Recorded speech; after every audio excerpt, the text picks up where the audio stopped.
36 gadus pēc brīvības un neatkarības atjaunošanas. Pēc 4. māja balsojuma šajā zālē, pēc Krievijas karaspēka izvešanas, mūsu iestāšanās Eiropas Savienībā, NATO, ANO, OECD, pēc lēmuma par izglītības sistēmu latviešu valodā, pēc referenduma par krievu valodu kā oficiālo valodu Latvijā, pēc okupācijas pieminekļu nojaukšanas, 5. kara gadā, kad Krievija nežēlīgi plos un iznīcina Ukrainas zemi un tautu un draud ar to pašu Baltijas valstīm, kad Aleksandrs Dugins, Krievu pasaules un Putina strateģiskais ideologs, ir vairāk kārt izteicies pavisam skaidri un atklāti: Krievu valoda ir Krievijas identitātes un ģeopolitiskās ietekmes pamats. Bijušās PSRS teritorijas, kurās tiek uzturēta Krievu valodas informatīvā telpa, šajā ideoloģijā ir Krievijas robežas. Neatkarīga Latvija tikai pārējošs vēsturisks pārpratums. Tā Aleksandrs Dugins. Un pēc visa šī mēs vēl diskutējām un cīnījāmies par vai pret to, vai krievu valoda ir vai nav obligāta neatkarīgā un brīvā Latvijā, Latvijas sabiedriskajos medijos. 36 gadus pēc neatkarības atjaunošanas. Mums ir arī skaidri noteikti principi nacionālās drošības koncepcijā, ko mēs paši pieņēmām ar konstitucionālu vairākumu. Un šī koncepcija skaidri nosaka, ka spēcīgs un aizsargāts informatīvās telpas pamatā ir stipri vietējie Latvijas mediji un kvalitatīvs vietējais saturs latviešu valodā.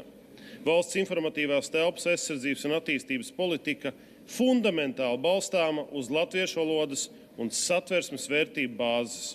Un vissvarīgākais, ko paredzēja koncepcija.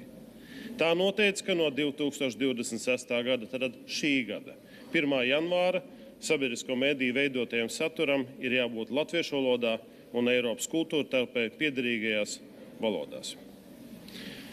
Un redzot to, ka vairākums uzskata, ka krievu valoda sabiedriskajos medijos tomēr ir obligāta, mums apvienotajam sarakstam deputātiem un Nacionālās apvienības deputātiem kopā nācās cīnīties par latviešu valodu ne šeit, Saeimas zālē, bet tiesā, satversmes tiesā. Un visskumjākais bija redzēt to, ka partijas progresīvo vadītā kultūras ministrija cīnījās azartiski līdz pēdējam pretīm, aizstāvot krievu valodu kā obligātu sabiedriskajos medijos. Bet mēs kopā uzvarējām tiesā. Un savā spriedumā tiesa skaidri noteica vairākus pamatprincipus. Ka Latvija ir vienīgā vieta pasaulē, kur var tikt garantēta latviešu valodas un latviešu nācijas pastāvēšana. Ka Latvijas sabiedriskā mediju saturs pamatā ir veidojams latviešu valodā, tas izriet no Latvijas konstitucionālās identitātes, un atkāpes ir izņēmums, nevis sistēma un norma. To pasaka tiesa. Un treškārt, un tas ir izšķirošais, krievu valoda Latvijā ir pašpietiekama. Tā nav apdraudēta. Tai nav vajadzīga valsts aizsardzība. Tai netrūkst kanālu, platformu, mediju. Tieši pretēji. Tā jau gadu desmitiem faktiski tiecas pildīt valsts valodas funkcijas. Un mūsu valsts pienākums ir to nepieļaut. Tāpēc šajā likumprojektā vairākas lietas tiek darītas. Pirmkārt, mēs aizstājam pienākumu ar tiesībām. Sabiedriskajiem medijiem vairs nebūtu ar pienākumu raidīt mazākumu tautību valodās. Tās būs tiesības un tikai tām mazākumu tautībām, kur valoda nav pašpietiekama.